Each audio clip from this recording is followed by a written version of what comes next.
del ICAIM 2023. Me complace anunciar la primera plática del día, un modelo de inteligencia artificial explicable para la predicción del desarrollo del parto a partir de indicadores psicológicos de ansiedad. Nos honran con su presencia de manera virtual la doctora Ana María Martín Casado, de la Facultad de Ciencias de la Salud de la Universidad Internacional de La Rioja, España, y de manera presencial el doctor Juan Antonio Recio García, del Departamento de Ingeniería de Software e Inteligencia Artificial, Instituto Tecnológico del Conocimiento de la Universidad Complutense de Madrid, en España también.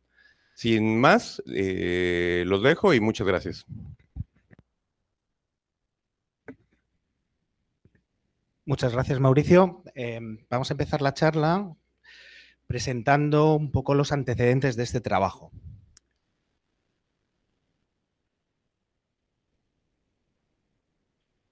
Ahora, este trabajo se basa en la investigación de la tesis doctoral de la coautora de esta ponencia, de la doctora Martín, que se titulaba Ansiedad, parto y género. Este trabajo doctoral pretendía identificar y analizar los factores psicosociales asociados a la ansiedad previa al parto, con el objetivo de determinar cuál es el grado de influencia de estos factores sobre el desarrollo del parto y cómo va a transcurrir. Para ello se realizó un análisis cuantitativo con análisis estadísticos y cualitativo con entrevistas en profundidad del impacto de la ansiedad en el parto. Lo que quedaba muy claro en este trabajo es la imposibilidad de entender el parto desde una perspectiva exclusivamente biológica. Factores como la depresión, la ansiedad o el estrés tienen una obvia influencia negativa sobre los resultados perinatales, los resultados del parto. En esta ponencia, en este trabajo que les presento hoy, intentamos ir un paso más adelante y preguntarnos si puede la inteligencia artificial ayudarnos a entender todavía más cuál es la influencia de la ansiedad en el parto. Para ello nos basamos en el desarrollo experimental que se hizo en la tesis doctoral de la doctora Martín. Fue una investigación observacional, longitudinal, es decir, se tomó una muestra de mujeres que se les hizo un seguimiento a lo largo del parto, a las cuales antes del momento del parto se les pasó unos test de ansiedad para medir su ansiedad y luego cuando terminó el parto se recogieron los resultados, cómo había ocurrido. Para ello, el tamaño muestral fue de 235 gestantes a término, que era la muestra estadísticamente significativa para la población objetivo. Además, el experimento de esta investigación era muy ambiciosa en el sentido de que no se iba a analizar un solo tipo de población, sino que se tomaron muestras de dos poblaciones distintas, asociadas a áreas de salud distintas, de dos hospitales de referencia en España. El primer hospital es el Hospital Rey Juan Carlos de Móstoles, que es un hospital. Móstoles es una ciudad urbana, es una zona periférica de Madrid, es una zona muy urbana. El hospital es muy moderno, unos procedimientos de parto muy respetuosos con el parto natural, es decir, muy poco intervencionista. En el otro lado está el Hospital Universitario de Guadalajara, que la Guadalajara de España es una ciudad muy pequeñita, más o menos rural, es un tipo de población totalmente distinta, y este hospital es mucho más antiguo, con unos protocolos mucho más intervencionistas. ¿Esto qué quiere decir? Que a la mínima complicación, pues ya se aplica cirugía y se aplica cesárea. Entonces, como había dos poblaciones en el muestreo, el número de gestantes a las cuales se les hizo el seguimiento fue tan alto, 235 mujeres. Como decía, a estas mujeres se les pasó una serie de instrumentos de evaluación de la ansiedad. El primero de ellos era el inventario de rasgo de ansiedad STAI, para la ansiedad estado-riesgo. La ansiedad estado, como pone ahí, es una condición emocional transitoria, caracterizado también por hiperactividad del sistema nervioso, que varía con el tiempo, varía en tiempo y en intensidad. Es tu estado de ansiedad ahora, momentáneo. Por otro lado está la ansiedad rasgo, que también la mide este instrumento, que señala la propensión ansiosa que tienen los sujetos y que elevan su ansiedad. Una es el estado y la otra la propensión nerviosa. Este test contenía 40 ítems que las mujeres tenían que rellenar. El segundo instrumento fue el ISRA, que es el Inventario de Situaciones y Respuestas de Ansiedad, que tiene varias partes. El ISRA-F, que es la respuesta fisiológica, ISRA-C cognitiva, ISRA-M y motora. Y además está el ISRA-S, que ya ha salido en pláticas anteriores como instrumento de medición. Ayer creo que fue Alejandro el que lo utilizaba. Pues es un instrumento que analiza la respuesta ante 22 situaciones potencialmente ansiógenas, es decir, que pueden producir ansiedad. Este cuestionario constaba de 46 preguntas a rellenar. El tercer instrumento que se utilizó para medir la ansiedad fue el índice de sensibilidad a la ansiedad, el ASI, que evalúa el nivel de sensibilidad a padecer ansiedad que tienen algunos sujetos. Este constaba de 16 ítems.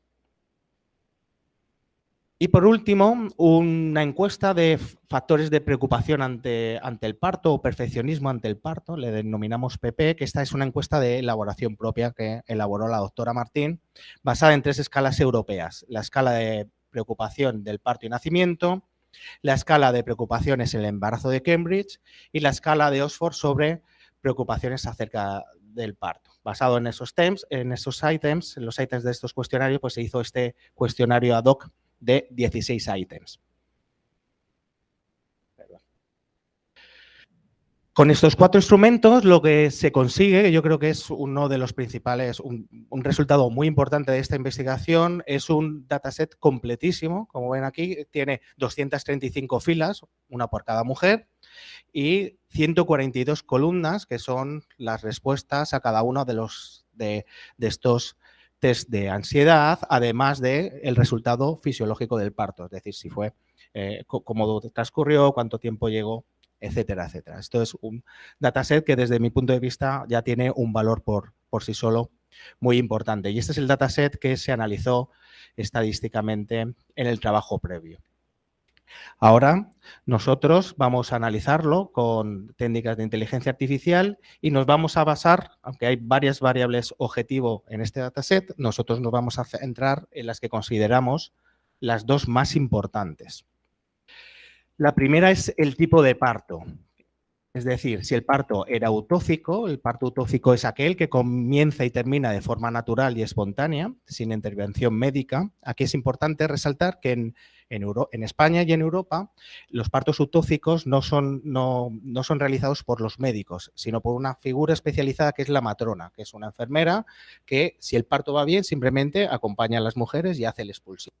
Y si el parto se complica, entonces es cuando ya pues, se va al quirófano y intervienen los médicos, los ginecólogos.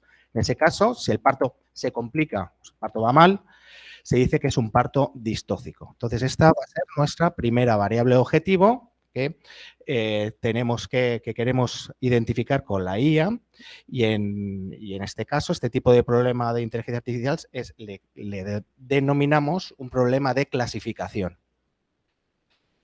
La otra variable objetivo que vamos a analizar es el tiempo de parto utóxico, es decir, si no hay intervención médica porque algo va mal, con lo cual el tiempo se estropea, vamos a intentar conseguir entrenar una IA que sea capaz de predecirnos el tiempo del parto. En este caso es un problema de regresión. Antes era clasificación y ahora esto es un problema de regresión.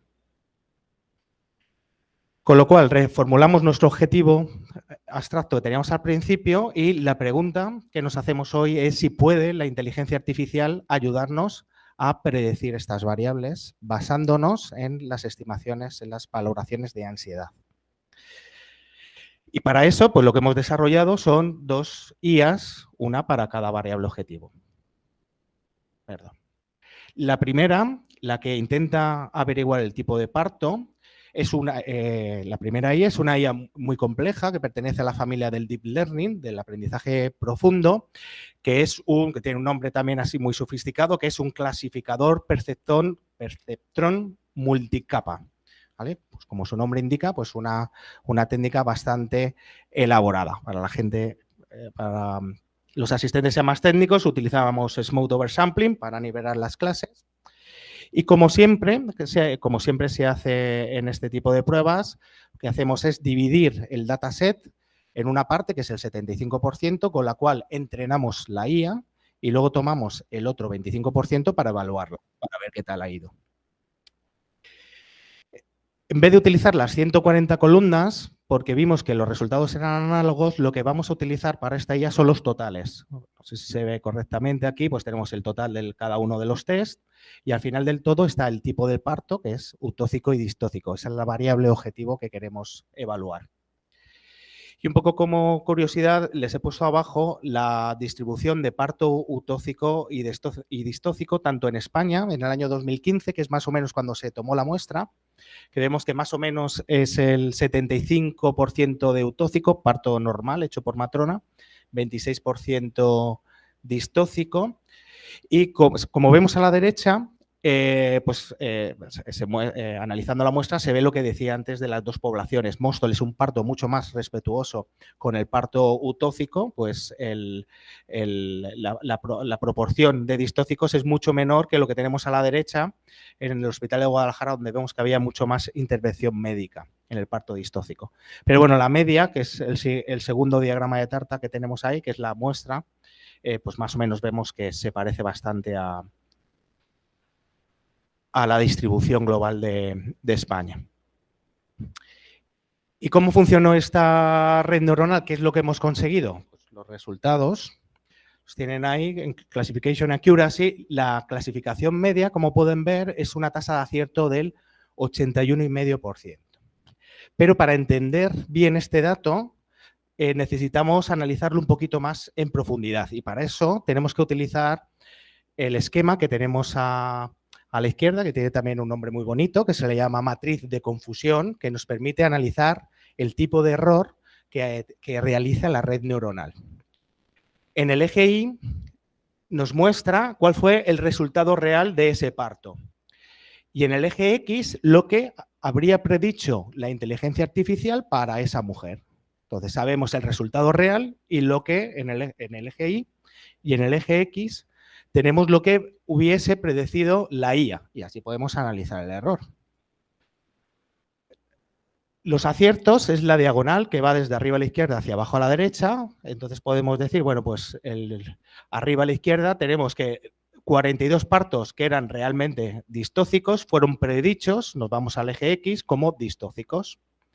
Y abajo a la derecha tenemos que 24 partos de este 25% que hemos utilizado para validar eran realmente distócicos y la IA acertó. O sea, estos dos valores son los aciertos. Y luego si nos vamos a la otra diagonal, tenemos los errores.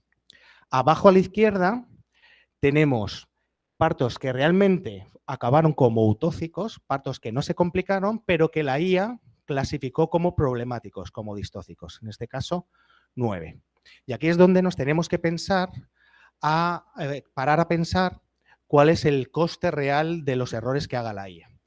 ¿Qué ocurre si la IA se equivoca y hace un falso positivo? Esto se llama falso positivo, diciéndome que un parto utócico se va a complicar. Pues lo que ocurre es que la mujer se pega un susto, los responsables del hospital tienen que, si utilizaran esta IA para intentar ver qué recursos se necesitan, movilizarían el quirófano, pero al final el quirófano no haría falta porque el parto sería normal. Nos hemos llevado un susto, pero bueno. El error que realmente a nosotros nos interesa minimizar y nos interesa que la IA minimice es el error que tenemos arriba a la derecha. Es decir, partos distócicos que sí se complicaron, pero que la IA clasificó como utócicos. Eso es un falso negativo. Ese es un problema, porque claro, son partos que en la institución se pensarían que van a ir bien y luego se complican y nos pilla por sorpresa. Este es el error, esta tasa de falsos negativos es el error que nuestra IA tiene que minimizar. Y eso se llama la exhaustividad. Queremos que la IA sea muy exhaustiva para la clase Dystophic, que en inglés esto se llama el recall. Entonces esta IA podemos ver en la parte de la derecha que hay dos columnas, precisión y recall. En la columna de recall, la primera fila pone Dystophic, pone .88. Eso quiere decir que la IA ha conseguido ser muy exhaustiva para la clase Distortic, lo es además porque yo la entrené para que fuera, con especial atención a que fuera muy exhaustiva para esta clase, para que minimizara este error. Y esto significa que la IA es capaz de identificar el 88% de los partos distócicos, o sea, acierta un 88% de las veces, simplemente basándonos en estimaciones, en mediciones de la ansiedad. ¿Y con el tiempo de parto? Pues con el tiempo de parto hemos entrenado otra IA también muy sofisticada, con un nombre todavía más sofisticada, que es un Gradient Boosting Regressor, que no sé ni cómo traducirlo al español, que también como vamos a ver a continuación, va a alcanzar bastante buenos resultados. Técnicamente, One-Hot Coding con un min-max scaler para la parte de entrada, y ahora igual utilizamos los totales, lo que pasa que la última columna es el tiempo de parto. Y abajo tenemos el histograma de frecuencia de estos tiempos de parto, que es nuestra nueva variable objetivo. Varía desde 0 horas a 20 horas, con una media más o menos en 10 horas, pues siguiendo una campana de Gauss, que era lo que esperaríamos todos, ¿no? Y entonces este Gradient Boosting Regressor lo que tiene que hacer es, utilizando este conjunto de validación, pues intentar minimizar, estimarnos cuál es el tiempo de parto con el mínimo error posible. Después de entrenar y optimizar esta IA, los resultados que hemos conseguido, os pone ahí, es una IA que tiene un error medio de 2 horas, es decir, que predice, basándose en ansiedad, el tiempo del parto con un error de más o menos 2 horas. A la izquierda tenemos el histograma de errores, es decir, qué error daba para cada cuántos partos, bueno, el número de partos por el error en horas. Como vemos, la gran mayoría de las estimaciones tienen un error de 0, 1 o 2 horas, que es la parte de la izquierda, que está en azul. Es decir, que esa media parece que tiene sentido. Y si esto lo dibujamos con un gráfico de tarta, que es lo que tenemos a la derecha, pues vemos que para el 33% de las veces la IA nos daba un tiempo de parto con un error menor de 1 hora. Para un 30% de las veces nos da un error entre 1 hora y 2 horas, y un 22% de las veces un error de entre 2 y 3 horas, que si lo sumamos, 33 más 30 más 22, pues nos da aproximadamente un 86%. En conclusión, ¿puede la inteligencia artificial ayudarnos a predecir el tipo y el tiempo de parto no solo a partir de indicadores psicológicos de la ansiedad? Pues la respuesta es un rotundo sí, con unos resultados muy buenos. Para el tipo de parto es capaz de identificar el 88% de los partos distócicos, una media del 81%, y para el tiempo de parto utóxico es capaz de predecir el 86% de los partos con un error menor de 3 horas. Con un error global medio de 2 horas. Entonces, la segunda gran aportación del trabajo, aparte del dataset, el haber conseguido estas IAs con este resultado tan espectacular. Y ahora tenemos que ir, o debemos ir un paso más allá. IAs súper sofisticadas, cogen los datos de entrada, nos dan unas predicciones buenísimas y lo que nos tenemos que preguntar es ¿por qué? Oye, ¿por qué la IA dice que este parto va a ser utóxico o que va a durar 2 horas? ¿De acuerdo? Ni siquiera el cómo, porque el cómo son fórmulas matemáticas que por dentro agitan los números y hacen cosas muy elaboradas y nos da un resultado. Pero lo que nos interesa aquí realmente es saber cuáles son los factores de ansiedad que llevan a la IA a predecir una cosa u otra. Y aquí entramos en el campo de la IA explicable, que es donde nos estamos centrando muchos investigadores de inteligencia artificial, es el área en la cual yo me encuentro trabajando, y el objetivo de la IA explicable es, bueno, vamos a asumir que las IAs actualmente son muy buenas, pero son muy complejas, no podemos entender muy bien por qué toman tal o cual decisión, pero lo que queremos es que a partir de unos datos entrenamos una IA, la IA, por ejemplo, como hemos visto antes, te dice, pues esto va a ser un parto utóxico con 2 horas. Lo que queremos conseguir con la IA explicable es que, vale, parto de los datos, está en la parte de abajo, entreno una IA, que para mí es una caja negra, pero ser capaz de explicar por qué esta IA ha tomado tal o cual decisión. Es decir, parto utóxico de 2 horas porque tu ansiedad estado era baja, porque tu ansiedad rasgo era alta, porque tu sensibilidad a la ansiedad era alta. Y eso es lo que pretendemos conseguir.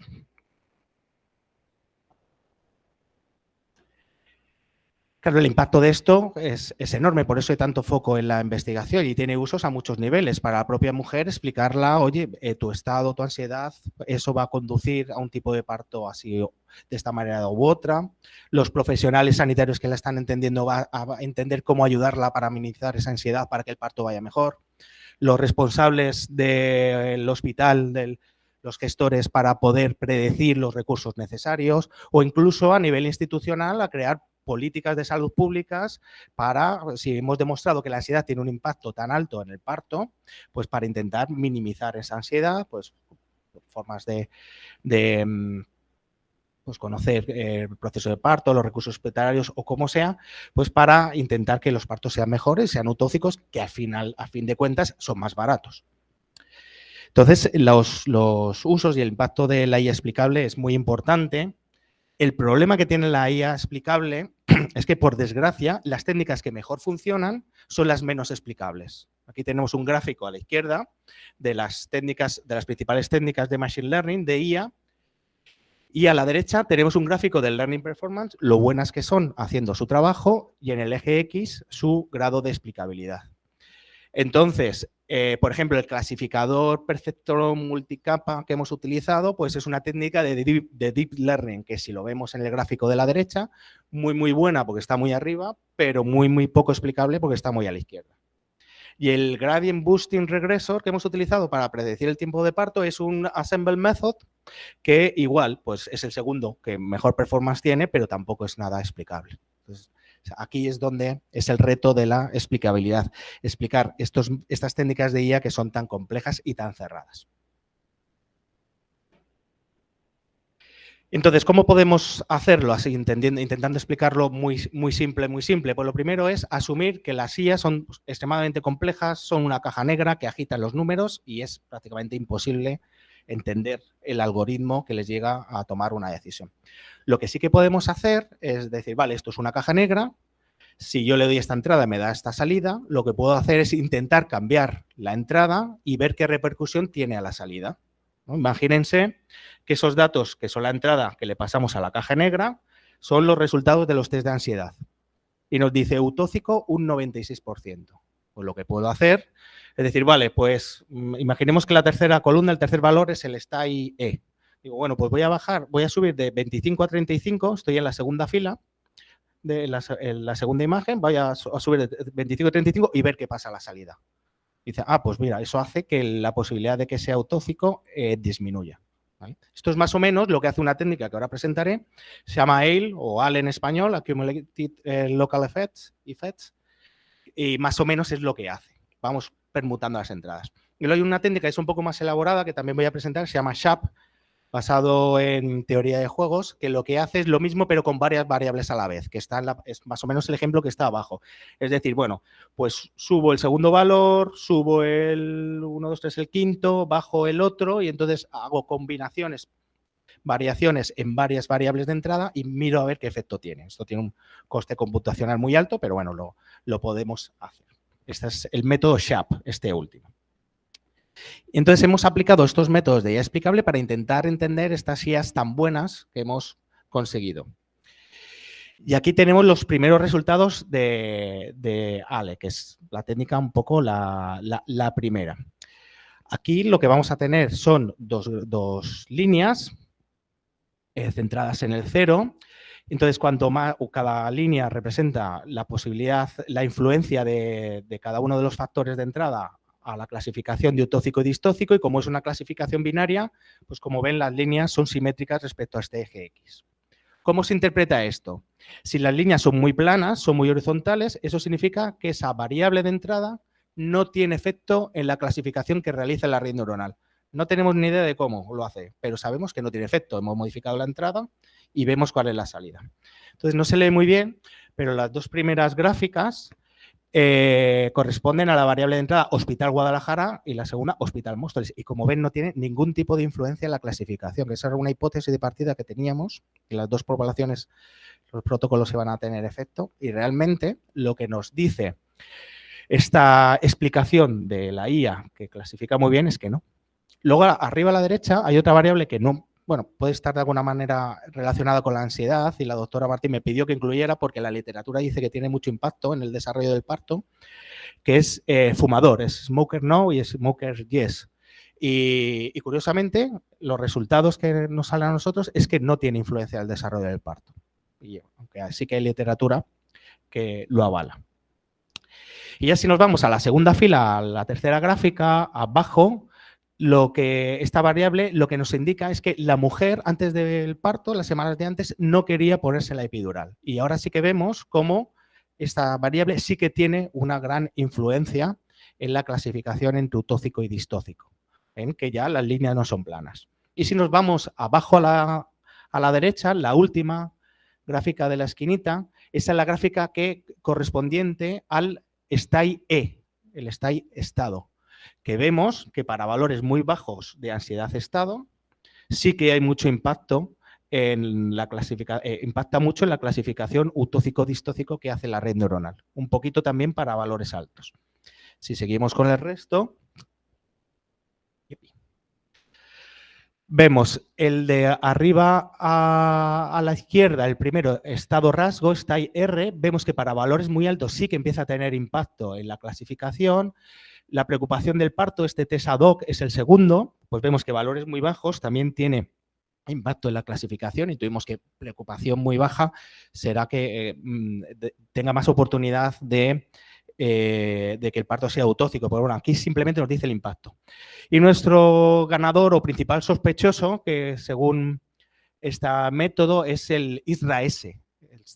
Este instrumento que lo que hacía eran 22 situaciones de ansiedad potencial, pues según este análisis, la red neuronal se basa mucho en estos valores para predecir si el parto va a ser utóxico y distóxico. Ya en la segunda fila tenemos bueno, la varianza de la preocupación media, el ISRA-C, el ISRA cognitivo, es la segunda de la fila del medio, valores muy altos parecen tener mucho impacto. Y el ASI es la última gráfica de la fila del medio, donde vemos que ya los valores a partir de la mitad también tienen un alto impacto. Abajo, ISRA-F, valores altos, y ISRA-M. Y por último tenemos la edad, donde vemos que, bueno, edades muy jóvenes, más a la izquierda, pues parecen tener también un impacto muy grande en la clasificación, en lo que aprende la red neuronal para tomar sus decisiones. Estos resultados los podemos corroborar con otro método alternativo un poco más elaborado que es el método de las Sharp Values. El método que lo que hace es probar varias combinaciones de entrada. Este método, como podemos ver, ¿no? Corrobora indicando que la variable de entrada que más impacto tiene en la clasificación es el ISRA-S, seguida del ASI, el STAI-E, la ansiedad estado, y el ISRA-C cognitivo, preocupación media. Y luego, bueno, menos. Lo que sí es interesante es ir al final, donde vemos que la mujer tuviera pensado ponerse la epidural, pues no influye para nada. Que sea fumador tampoco. El tipo de hospital, Guadalajara y Móstoles están en el puesto 14 y 19, pues tampoco tiene mucho impacto en la red neuronal. Y ahora es donde vendría el turno de nuestro trabajo futuro es intentar darle una explicación a esto, pero eso obviamente no lo voy a hacer yo, solo hará la doctora Martín y ya pertenece al campo de la psicología.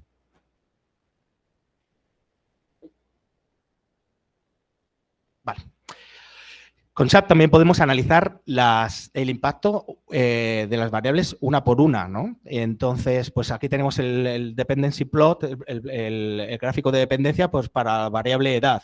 Impacto muy alto para edades más jóvenes, preocupación media, impacto más alto arriba a la derecha para menor preocupación. Ansiedad, sensibilidad a la ansiedad, menos sensibilidad a la ansiedad tiene más impacto en la clasificación. Y a la derecha una variable que, como decía antes, no sirve para la clasificación, que es el smoker, que como ven, pues no sale nada significativo. Bueno, eso eran las métricas globales, pero lo bonito que tienen estas técnicas es que les podemos hacer de forma individual. Arriba a la izquierda he elegido aleatoriamente una muestra, los datos de una mujer, la mujer 42, y la red neuronal nos dice que, vale, esta mujer va a tener un parto utóxico con un 99,7% de posibilidad. Fantástico. Y luego, gracias a la IA explicable, al SHAP, podemos el saber por qué. Abajo lo tenemos en forma de gráfica y arriba tenemos numérica. Y como vemos aquí, esta clasificación como parto utóxico tiene un 53,73% de peso el style E, la ansiedad estado de esta mujer. Que si mal no recuerdo, me parece la escala es hasta 70. Aquí pone 12, esto significa que su estado de ansiedad era muy bajo. Perfeccionismo 3, preocupación por parto, es esa variable. La segunda tiene un peso del 8% a la clasificación como utóxico y es un valor muy bajo. El ASI, pues un 3%. Y así podemos ver cuáles son las causas que utiliza la red neuronal para clasificar el tipo de parto de esta mujer y cuáles son las variables que de alguna manera son interesantes o que influyen en esta clasificación.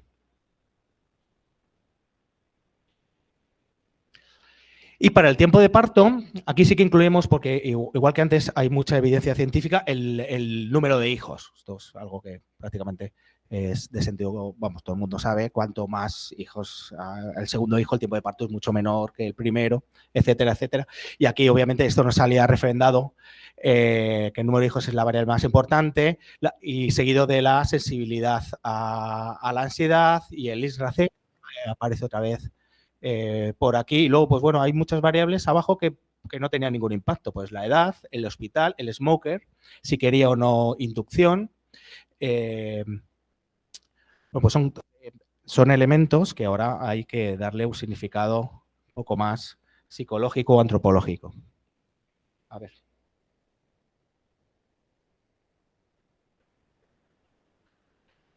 Para analizar el parto, el tiempo de parto, en este caso la regresión es un poco más difícil de explicar con gráficas. Podemos hacer análisis de correlación.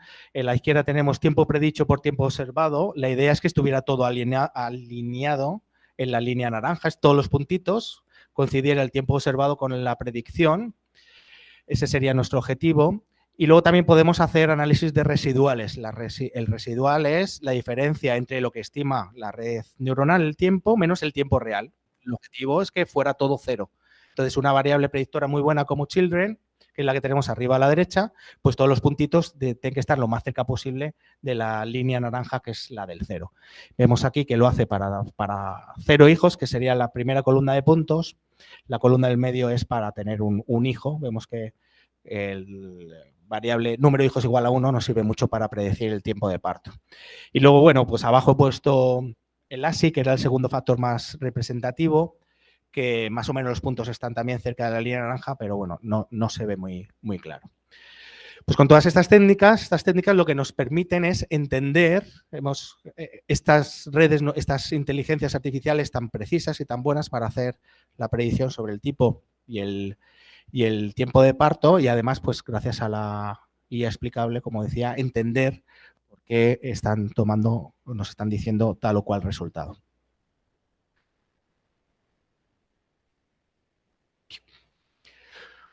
Ya para terminar, que creo que me he pasado de tiempo, como conclusiones del trabajo, pues queda demostrado el impacto de la ansiedad en el desarrollo del parto. Ya lo estaba en el trabajo anterior, ahora todavía más. Queda demostrado que los modelos de inteligencia artificial permiten estimar muy eficientemente tanto el tipo como el tiempo de parto a partir de mediciones previas de la ansiedad, y que las técnicas de IA explicable nos permiten entender cuál es la influencia de dichos factores.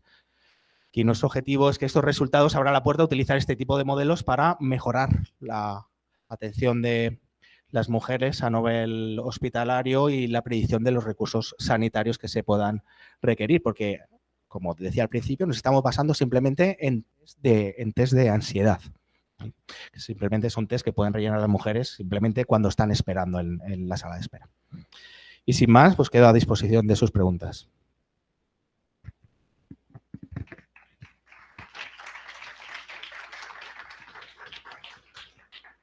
Muchas gracias, doctor Juan. Vamos a pasar a una sesión de preguntas y respuestas. Por si alguien quisiera preguntar algo, tenemos una pregunta acá. Sí, buenos días. ¿Han considerado como factor o como variable de la ansiedad la presencia de los familiares?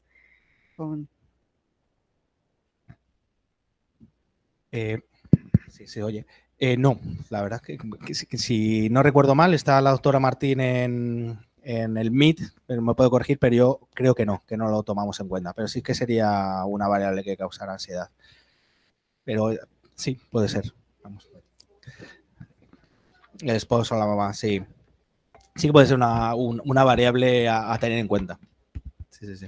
Eso ya entra un poco más en el campo de los psicólogos de qué consideran o no oportuno.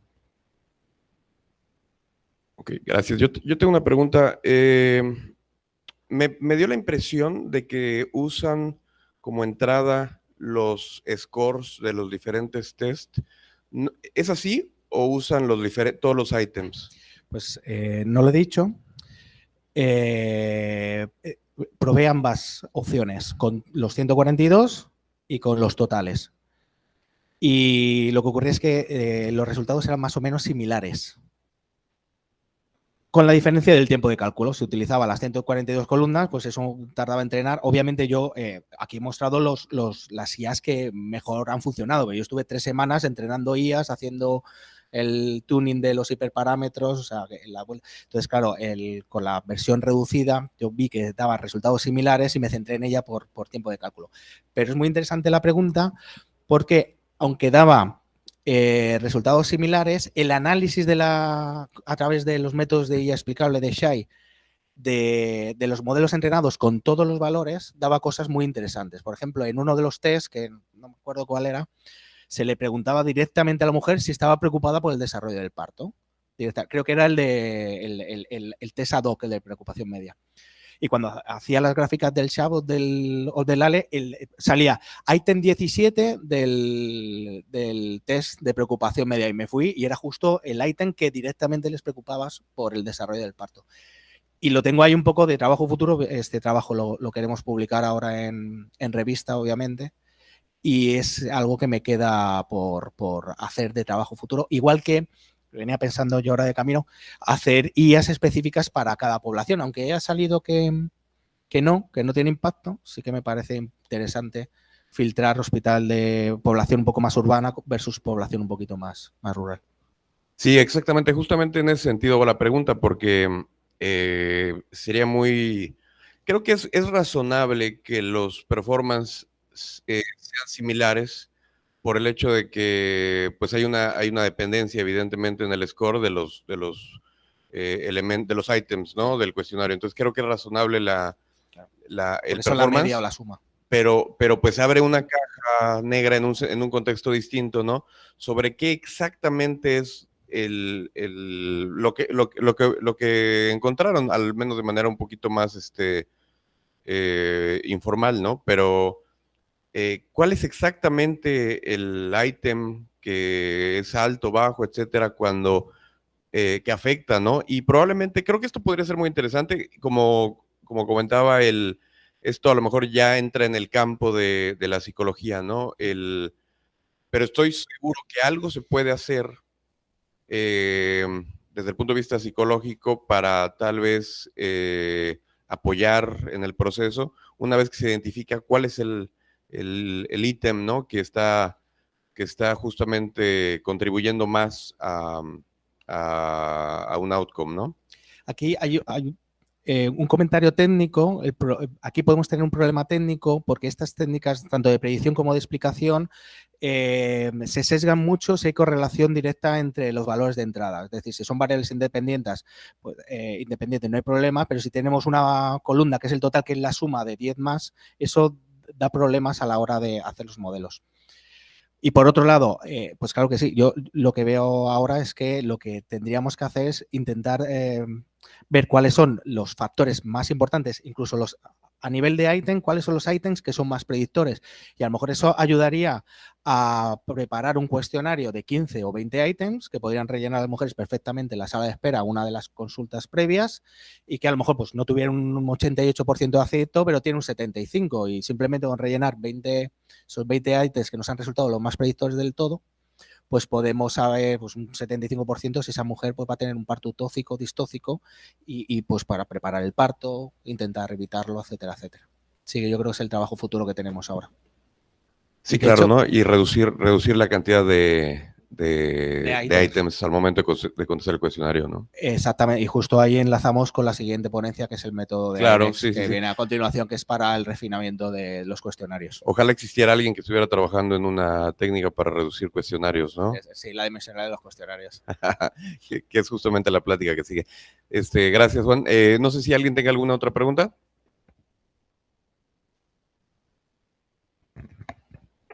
Muchas gracias. Antes que nada, muchísimas felicidades, José Antonio. La verdad es que es un trabajo hecho con mucho amor. Se nota, ¿no?, que hay muchas cosas atrás importantes. Hay muchas cosas que decir, digamos, desde un punto de vista de la psicología y la psicología social. Algunas tienen que ver con en qué contexto esta explicabilidad tendría más sentido o qué tipos de explicabilidad podríamos tener.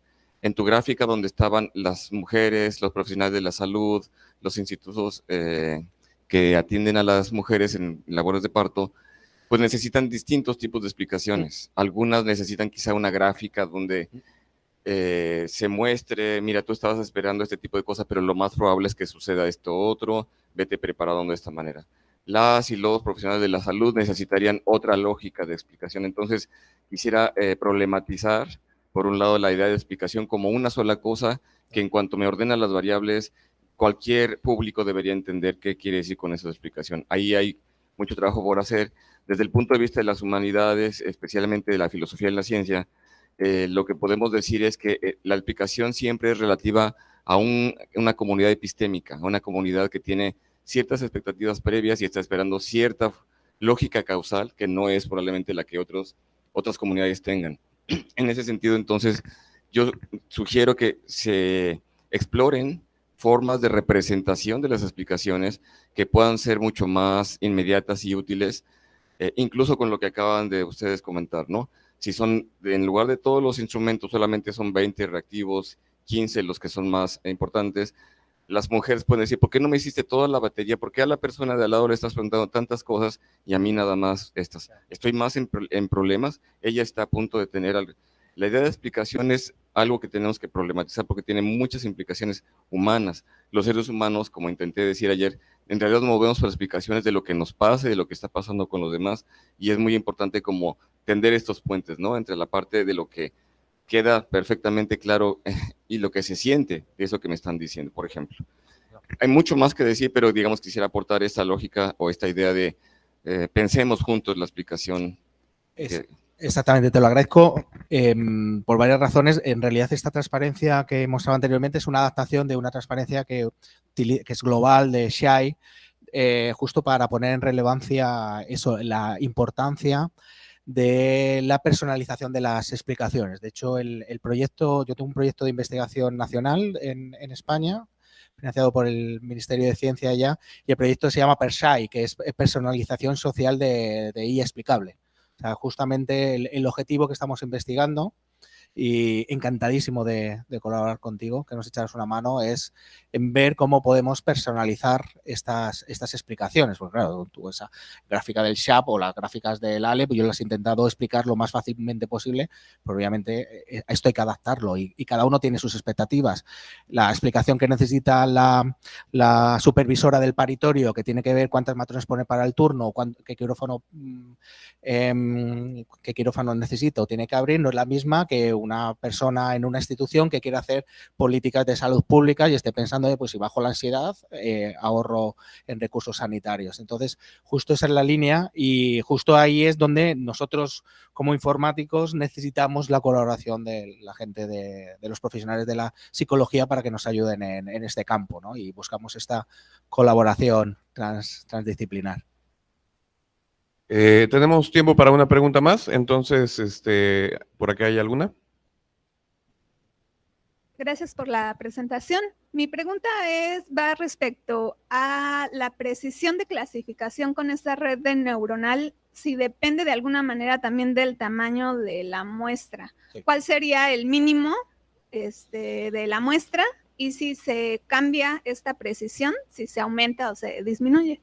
Sí, una pregunta buenísima. La IA es tan buena porque los datos son tan buenos. Yo por eso he querido remarcar al principio el enorme trabajo para hacer el seguimiento a 235 mujeres. porque eso llevó me parece fueron 2 años de seguimiento, involucró a muchos profesionales de 2 hospitales distintos, fue un trabajo enorme. Entonces la IA funciona también porque la muestra es muy buena, la muestra es muy grande. Obviamente si en vez de 265 gestantes tuviéramos 30 o 50, pues los resultados posiblemente serían peor o a lo mejor saldrían peor, pero no tendrían tanto fundamento científico como este ensayo. Entonces, es totalmente dependiente y ojalá tuviéramos más datos para seguir corroborando. Pero, como digo, gracias a que este dataset está tan bien hecho y es un dataset con tantas muestras, a mí me da mucha confianza en los resultados. Pues muchas gracias, Juan. Hay otra pregunta en el chat, pero voy a invitar ahorita, por cuestiones de tiempo, ya yo creo que vamos a omitirla por ahora, pero le voy a pedir al doctor Juan ahorita que nos acompañe en el chat para contestar la pregunta de manera escrita para poder pasar a la siguiente conferencia. Pero bueno, pues muchísimas gracias a Juan, a la doctora Ana María Martín.